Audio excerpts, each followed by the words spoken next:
বাজেটে পুঁজিবাজার নিয়ে নতুন উদ্যোগ কম বলছেন বিশ্লেষকরা। মানসম্পন্ন কোম্পানি তালিকাভুক্তিতে জোর দেওয়ার পরামর্শ। দুর্নীতি সহ রাষ্ট্রের ৩ ব্যাধিতে আটকে থাকে বাজেট বাস্তবায়ন, সক্ষমতা বাড়ানো ও অপচয় বন্ধে জোর বিশেষজ্ঞদের।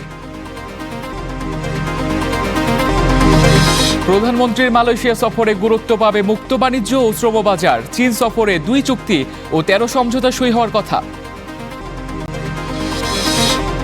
এবং ভারতের আমদানি নিষেধাজ্ঞার প্রভাব, আখাউড়া স্থলবন্দরে কমছে রপ্তানি বাণিজ্য, ক্ষতির মুখে বন্দর কেন্দ্রিক অর্থনীতি।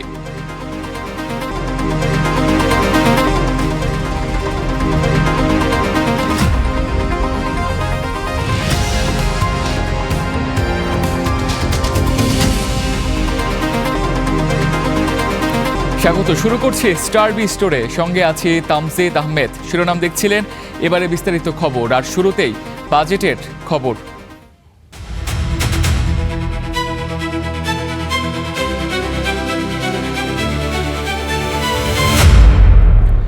প্রস্তাবিত বাজেটে দীর্ঘমেয়াদী বিনিয়োগ বৃদ্ধির কিছু উদ্যোগ থাকলেও পুঁজিবাজারে ভালো কোম্পানি তালিকাভুক্তিকে উৎসাহিত করতে কর ছাড়ের উদ্যোগ নেই, এমন মত বাজার সংশ্লিষ্টদের। অন্যদিকে গত কয়েক বছর ধরে ভালো উদ্যোগগুলো কিছু অসাধু ব্যবসায়ের জন্য বাস্তবায়ন হচ্ছে না বলে মনে করেন পুঁজিবাজার বিশ্লেষকরা। তাই শুধু ঘোষণার মধ্যে সীমাবদ্ধ না থেকে পরিকল্পনা কার্যকর করার পরামর্শ তাদের। আতাউনিয়নের রিপোর্টে বিস্তারিত। নতুন অর্থ বছরের জন্য প্রস্তাবিত বাজেটে পুঁজিবাজার উন্নয়নের দীর্ঘমেয়াদী পরিকল্পনা হিসেবে বেসরকারি বিনিয়োগ হাব গড়ে তোলার কথা বলা হয়েছে। দীর্ঘমেয়াদী বিনিয়োগ অর্থায়নের জন্য বন্ড মার্কেট এবং বিকল্প অর্থায়ন ব্যবস্থার উন্নয়ন করা হবে। এছাড়া corporate bond, mutual fund, green bond, সুকুক এবং অন্যান্য দীর্ঘমেয়াদী বিনিয়োগ উপকরণের উন্নয়নও চলমান আছে। সম্ভাবনাময় কোম্পানিগুলোর তালিকাভুক্ত হওয়া সহজ করতে জটিলতা কমিয়ে এনে সময় কমিয়ে আনার উদ্যোগ নেওয়া হবে। এসব উদ্যোগ বাজারের গতি বাড়াবে বলে মনে করেন ব্যবসায়ীরা। তবে এর সঙ্গে কর ছাড়ের মতো কিছু সিদ্ধান্ত দরকার ছিল বলে মত তাদের। এখন 5% পলিসিগতভাবে যদি কোনো চেঞ্জ আনা যায়, যাতে করে একজন ইস্যুয়ার সে উদ্বুদ্ধ হয় পলিসির মাধ্যমে, তাহলে কিন্তু জিনিসগুলো সহজ হবে। বিশ্লেষকরা বলছেন, নতুন বাজেটে যেসব উদ্যোগ নেওয়ার কথা বলা হয়েছে সেগুলো গত কয়েক বছর ধরেই চলমান, কিছু অসাধু ব্যবসায়ীদের জন্য বাস্তবায়ন হচ্ছে না। তাই শুধু ঘোষণার মধ্যে সীমাবদ্ধ না থেকে পরিকল্পনা কার্যকর করার পরামর্শ তাদের। এই গ্রুপের কাছ থেকে একটু ইন্টারেস্ট নিয়ে, ওই গ্রুপের কাছ থেকে ইন্টারেস্ট নিয়ে সবাইকে রাজি খুশি রেখে গুড গভর্নেন্সও মেকশিওর হবে না, বাজারও ঠিক হবে না। আপনাকে বাজার ঠিক করতে হলে জানা, বোঝা, বাস্তবায়ন করার মতো ম্যান্ডেট এবং বাস্তবায়ন করার মতো নলেজ, বাস্তবায়ন করার মতো কারো দিকে আমি তাকাবো না, বাজারকে ঠিক রাখতে চাই, আন্তর্জাতিক মান নিতে চাই, এই ধরনের লোক লাগবে। বিশ্লেষকদের মতে পুঁজিবাজারের মূল সংকট চাহিদা অনুযায়ী মানসম্পন্ন কোম্পানির শেয়ারের ঘাটতি ও অনিয়ম ঠেকাতে নিয়ন্ত্রক সংস্থাকে স্বাধীনভাবে কাজ করতে দেয়া। সরকারকে এই দিকে বেশি নজর দিতে হবে। আতাউনিয়ন, স্টার নিউজ, ঢাকা। প্রাথমিক বিদ্যালয় গোল্ড কাপ ফুটবল টুর্নামেন্টের ফাইনাল খেলা ও পুরস্কার বিতরণী অনুষ্ঠানের আয়োজন করা হয়েছে। বাংলাদেশ আর্মি স্টেডিয়ামে অনুষ্ঠানে কথা বলছেন প্রধানমন্ত্রী তারেক রহমান। আমরা সরাসরি চলে যাচ্ছি সেখানে। ফুটবল খেলতে হবে এবং এই মুহূর্তে ওয়ার্ল্ডে কি চলছে বলো তো? ওয়ার্ল্ড কাপ চলছে। কে কে দেখো ওয়ার্ল্ড কাপ রাত্রেবেলায়? বড়রা তো দেখেনি, আমি ছোটদের জিজ্ঞেস করেছি। তোমরা দেখো ওয়ার্ল্ড কাপ? তাহলে স্কুলে যাও কখন? স্কুল ফাঁকে দাও শিওর? হ্যাঁ, আচ্ছা ঠিক আছে। স্কুল এই যে সবগুলাই যে খেলোয়াড় যারা খেলছে আজকে, পাবনা এবং পাবনা ছিল আর ঈশ্বরগঞ্জ ছিল না, হ্যাঁ ময়মনসিংহ, সবাই খেলেছে আজকে। আচ্ছা ঠিক আছে, সবাই বসো, থ্যাংক ইউ, বসো। এখন আমার প্ল্যানিং হচ্ছে, আমি চাই শুধু প্রাইমারি স্কুল না, এই একই গেমস আমরা সেকেন্ডারিতেও শুরু করব এবং ইনশাল্লাহ এই বছর সেকেন্ডারি থেকে এবং আগামী বছর প্রাইমারি থেকে আমরা প্রাইম মিনিস্টার্স কাপ ইন্ট্রোডিউস করব। কাজেই তোমাদেরকে এখন প্রিপেয়ার্ড হতে হবে, ওয়েল প্রিপেয়ার্ড হতে হবে তোমাদেরকে। অন্য যারা এখানে উপস্থিত আছেন আমার ছোট বন্ধুরা ছাড়া আপনারা কি জানেন, এই যে গত 1.5 মাস ধরে আমাদের ছোট বন্ধুরা 22 লক্ষ ছোট বন্ধু যে সারা বাংলাদেশে এই যে এই কাপটা খেলেছে, এইটা কতগুলো ইভেন্ট হয়েছে আপনাদের ধারণা আছে? 1,23,000 ইভেন্ট খেলেছে, 1,23,000টা ইভেন্ট হয়েছে। আমি বর্তমান এই যে কর্তৃপক্ষ যারা অ্যারেঞ্জ করেছে ওনাদেরকে আমি বলবো যে আপনারা গিনিস বুকের সাথে যোগাযোগ করেন, যাতে আমাদের এই কথাগুলো, আমাদের এই ঘটনাগুলো যাতে তারা গিনিস বুকে দিতে পারে। এখন ছোট বন্ধুরা, তোমাদেরকে শুধু কিন্তু খেললে চলবে না। তোমরা যারা আজকে এখানে খেলেছো, তোমরা যারা আজকে গ্যালারিতে আছো, আমি জানি তোমাদের মধ্যে অনেকে আছে যারা যেমন খেলতে পারো, যেমন পড়ালেখা করতে পারো, একই সাথে তোমাদের অন্য কোয়ালিটিসও আছে। যেমন কেউ ভালো গান গাইতে পারো অথবা গান গাবার ইচ্ছা আছে, কেউ ভালো বাজনা বাজাতে পারো, কেউ ভালো কবিতা আবৃত্তি করতে পারো, কেউ ভালো কোরআন কেরাত প্রতিযোগিতা করতে পারো। আছো না তোমরা? আমি চাই তোমরা হচ্ছে বাংলাদেশের ভবিষ্যৎ। আমি চাই বাংলাদেশের তোমরা যারা ভবিষ্যৎ, তোমাদের যত বন্ধু আছে তোমরা সবাই শুধু খেলাধুলা না, খেলাধুলার পাশাপাশি পড়ালেখা বলো, কালচার বলো, সবকিছুতে তোমাদেরকে পারদর্শী হতে হবে। পারবে? তোমরা যদি সবকিছুতে নিজেদেরকে পারদর্শী করতে পারো, তাহলেই কিন্তু আমরা একটা সুন্দর বাংলাদেশ, একটা স্ট্রং বাংলাদেশ আমরা গড়ে তুলতে পারবো। পারবে? বাংলাদেশ কিন্তু এক সময়, কয়েকদিন পরে তোমরা যখন বড় হবে, আমরা তো বুড়া হয়ে যাচ্ছি, তোমরা যখন বড় হবে বাংলাদেশ কিন্তু তোমাদেরকে চালাতে হবে এবং আমাদের থেকে ভালোভাবে চালাতে হবে। পারবে? কে কে পারবে বলো তো, হাত তুলো। বাংলাদেশকে ভালোভাবে, আমাদের থেকে ভালোভাবে কে কে চালাতে পারবে? Very good. গ্যালারিতে তোমরা যারা আছো, পারবে আমাদের থেকে ভালো করে চালাতে বাংলাদেশকে? কে কে পারবে? আত্মবিশ্বাস কার আছে? কার কার আত্মবিশ্বাস আছে হাত তুলো তো। এরা শুধু হাও হাও করছে, কথা শুনছে না। হ্যাঁ ওই যে হাত তুলেছে। Very good. এই যে ওই যে কালো প্ল্যাটফর্মটা নিচে ওরাও হাত তুলেছে। Very good. এই আত্মবিশ্বাস তোমাদেরকে থাকতে হবে। আজকে ওয়ার্ল্ড কাপ হচ্ছে, যে ফুটবল ওয়ার্ল্ড কাপ হচ্ছে, এখানে রোনালদো খেলছে, এখানে মেসি খেলছে, কে এমবাপ্পে খেলছে, কিন্তু তোমাদের মধ্যে থেকে এরকম খেলোয়াড় তৈরি হতে হবে। আমরা এইম করছি যে অলিম্পিকে আমরা যাই ঠিকই, কিন্তু অলিম্পিকে যাতে আমাদের রেজাল্ট আরো ভালো হয়, সেই জন্য এর মধ্যে আমরা প্ল্যান প্রোগ্রাম অলরেডি নিয়েছি। ছোট বন্ধুরা, তোমাদের মধ্যে নিশ্চয়ই এখানে অনেকে আছে যারা নতুন কুড়ি স্পোর্টসেও তোমরা নাম লিখিয়েছো, নিশ্চয়ই অনেকে আছো এখানে কেউ নতুন করে স্পোর্টসে? এই যে হাত তুলেছে নতুন। Very good. কাজেই আজকে তোমরা খেলাধুলা করেছো। আজকে আমরা যেটা বলেছিলাম, আমরা যেটা প্ল্যান করেছিলাম, যে আমরা যদি দেশ পরিচালনা করার সুযোগ পাই, তাহলে আমরা আমাদের ছোট বন্ধুদের জন্য যেমন খেলাধুলার আয়োজন করব, যেমন ছোট বন্ধুরা যাতে সবুজ মাঠে খেলতে পারে তার জন্য নতুন নতুন মাঠ বের করব। আমরা ইনশাল্লাহ সেই কাজগুলো শুরু করেছি। আমাদেরকে অনেক দূর যেতে হবে। আমাদেরকে খেলাধুলার মাধ্যমে, যেমন দেখো ক্রিকেট দিয়ে এখন সারা বিশ্বে বাংলাদেশকে চেনে। ক্রিকেট আমাদের ক্রিকেট টিমকে চেনে এবং বাংলাদেশের ক্রিকেট টিমকে চিনে বলে সারা বিশ্বের মানুষ বাংলাদেশকেও চিনে।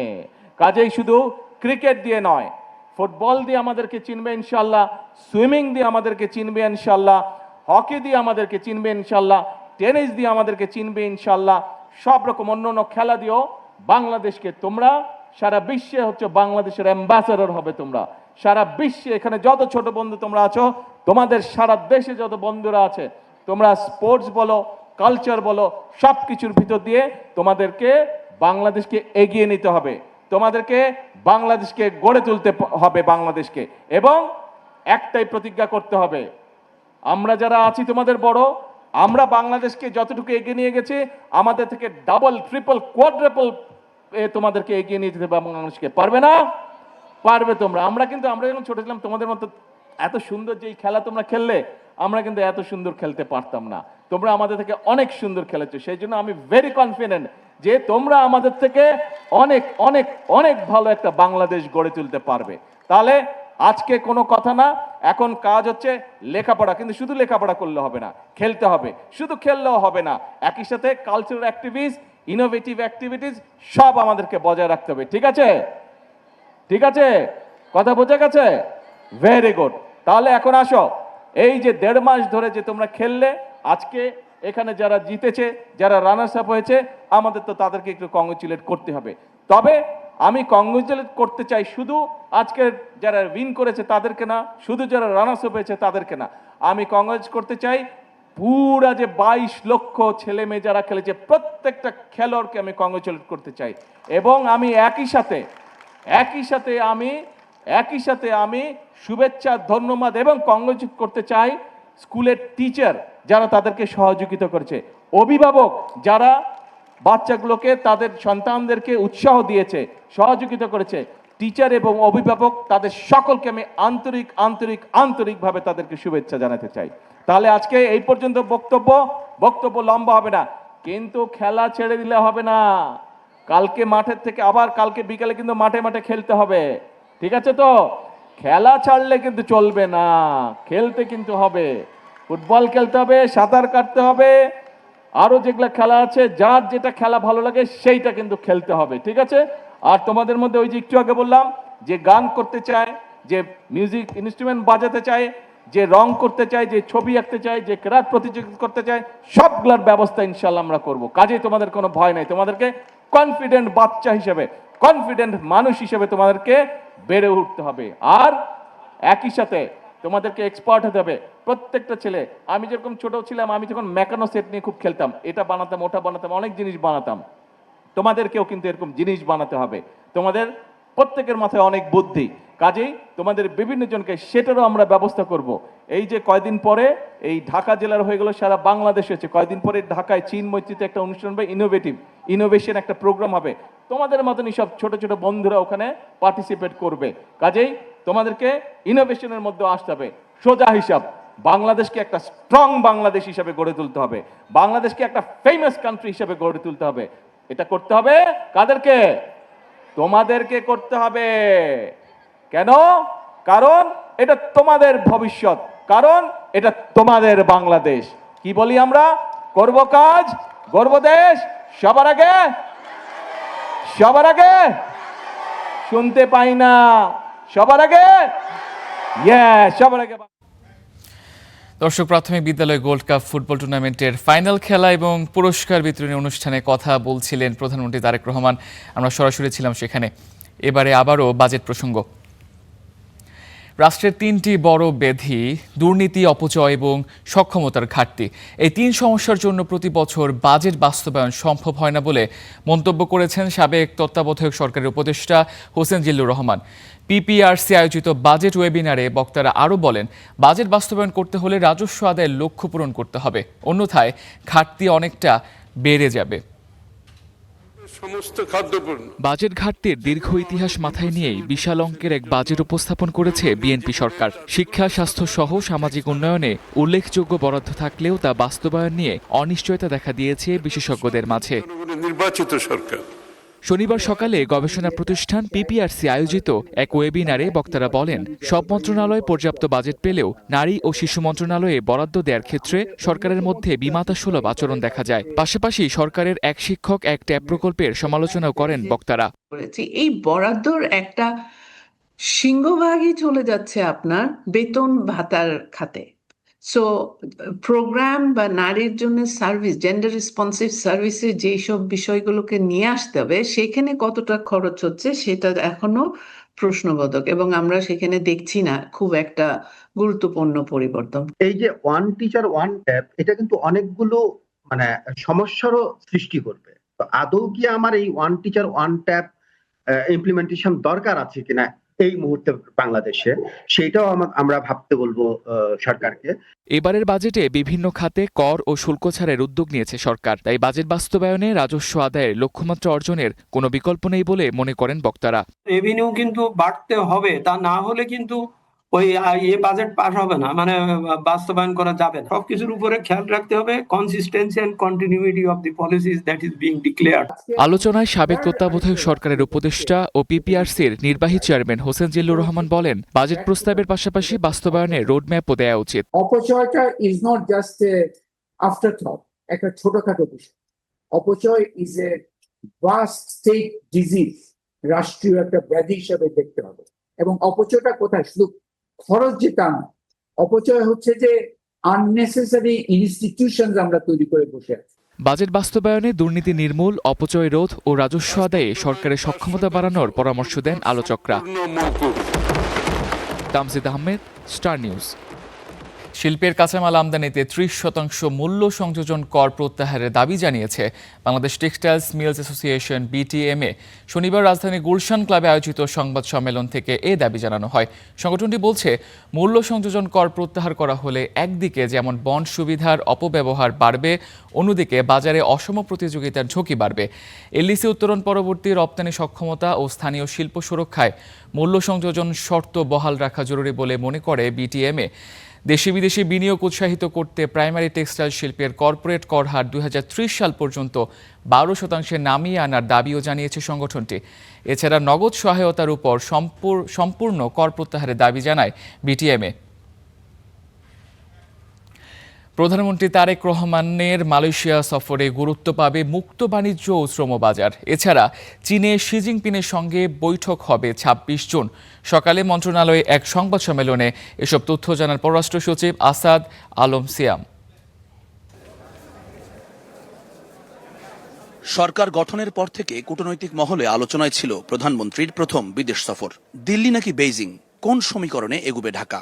তবে সেই বিতর্কে না জড়িয়ে প্রথম সফরে তারেক রহমানের গন্তব্য মালয়েশিয়া। দেশটির প্রধানমন্ত্রীর আমন্ত্রণে রোববার 2 দিনের সফরে কুয়ালালামপুরে 27 সদস্যের প্রতিনিধি দলের নেতৃত্ব দেবেন তারেক রহমান।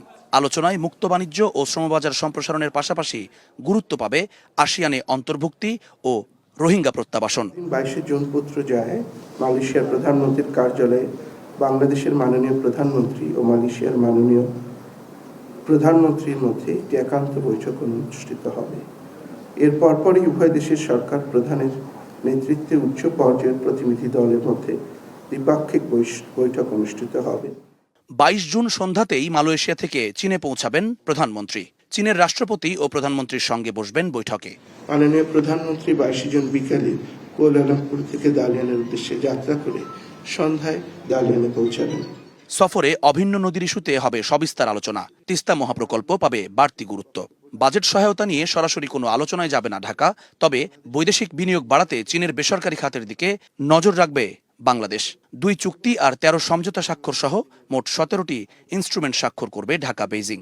চীনের গ্রেট হলে মাননীয় প্রধানমন্ত্রী চীনের মাননীয় প্রধানমন্ত্রী his Excellency mister Lee Khiang এর সাথে একটি দ্বিপাক্ষিক বৈঠকে মিলিত হবেন, যেখানে 2 দেশের স্বার্থ সংশ্লিষ্ট সকল বিষয় এবং ভবিষ্যতে এই সম্পর্ক আরো কিভাবে এগিয়ে নেওয়া যায় সে বিষয়ে আরো বিশদ আলোচনা হবে।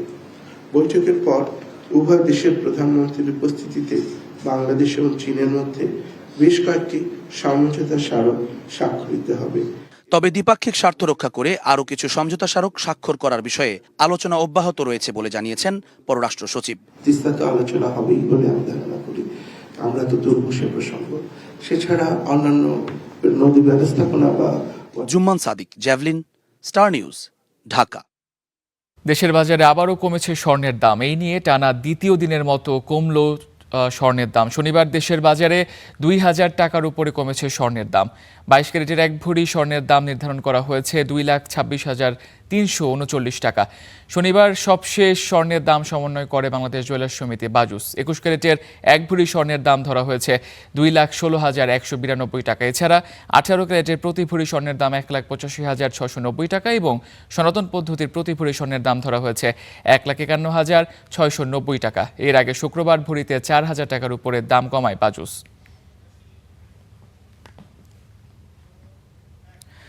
দেখছেন স্টার বিজ টুডে, ফিরছি একটু পর।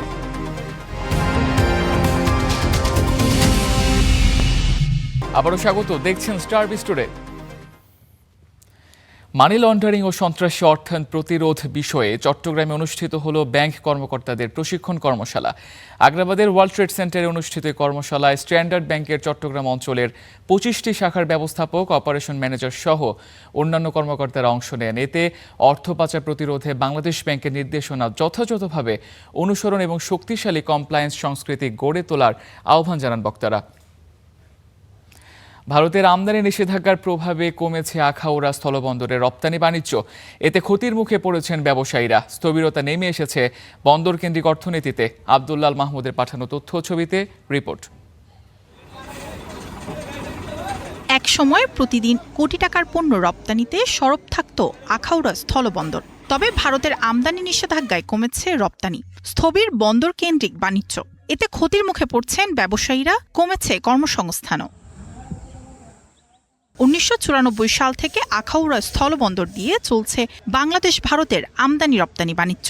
এই বন্দর দিয়ে প্রতিদিন গড়ে প্রায় 2 কোটি টাকার পণ্য রপ্তানি হয়। তবে গত বছরের মে মাসে গার্মেন্টস, প্লাস্টিক, মেলামাইন, কাঠের ফার্নিচার ও প্রক্রিয়াজাত খাদ্যসহ কয়েকটি পণ্যের আমদানিতে নিষেধাজ্ঞা দেয় ভারত।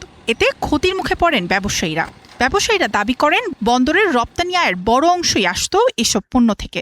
এখানে প্রচুর ব্যবসা ছিল, আমদানি ও রপ্তানি ছিল বেশি। এখন বর্তমান যে প্রেক্ষাপটে আমরা একদম অবসর, কোনো কাজ নাই। অসংখ্য ড্রাইভার তারা রাস্তায় বসে গেছে, আমাদের ব্যবসায়ীরাও একবারে বেকারত্বের মধ্যে আছে। ব্যবসায়ী নেতাদের আশা, দুই দেশের আলোচনার মাধ্যমে নিষেধাজ্ঞা প্রত্যাহার হলে আবারও গতি ফিরবে রপ্তানি বাণিজ্যে। যেই সমস্ত পণ্যের উপর নিষেধাজ্ঞা দিয়েছে ভারত সরকার, সেটি খুলে দেয় কূটনৈতিক তৎপরতার মাধ্যমে, তাইলে আমাদের ব্যবসা অত্যন্ত ফলপ্রসূ হবে এবং আমাদের বন্দরটি প্রাণবন্ত হয়ে উঠবে। সমস্যা সমাধানে আলোচনা চলছে বলে জানিয়েছে বন্দর ও শুল্ক কর্তৃপক্ষ। যদি এই বন্দরে বিধিনিষেধগুলি না থাকে, তাহলে এই বন্দর দিয়ে আমদানি রপ্তানি পরিমাণ উল্লেখযোগ্যভাবে বাড়বে বলে আশা করি। ঊর্ধ্বতন কর্তৃপক্ষদের সাথে কথা বলেছি, সেই সঙ্গে ব্যবসায়ীদের সাথেও কথা বলেছি। আশা করি ব্যবসার পরিমাণ বাড়বে। জাতীয় রাজস্ব বোর্ডের পক্ষ থেকে এ ব্যাপারে আলোচনা চলছে এবং খুব দ্রুতই হচ্ছে এটা সমাধান হবে, এই ধরনের একটা আশ্বাস আমাদেরকে দেওয়া হয়েছে। বর্তমানে পাথর, সিমেন্ট, হিমায়িত মাছ, আটা, ময়দা ও শুটকি রপ্তানি হচ্ছে এই বন্দর দিয়ে। Desk report, star news. এই ছিল আজকে স্টার বিজ টুডে। এতক্ষণ সঙ্গে থাকার জন্য ধন্যবাদ।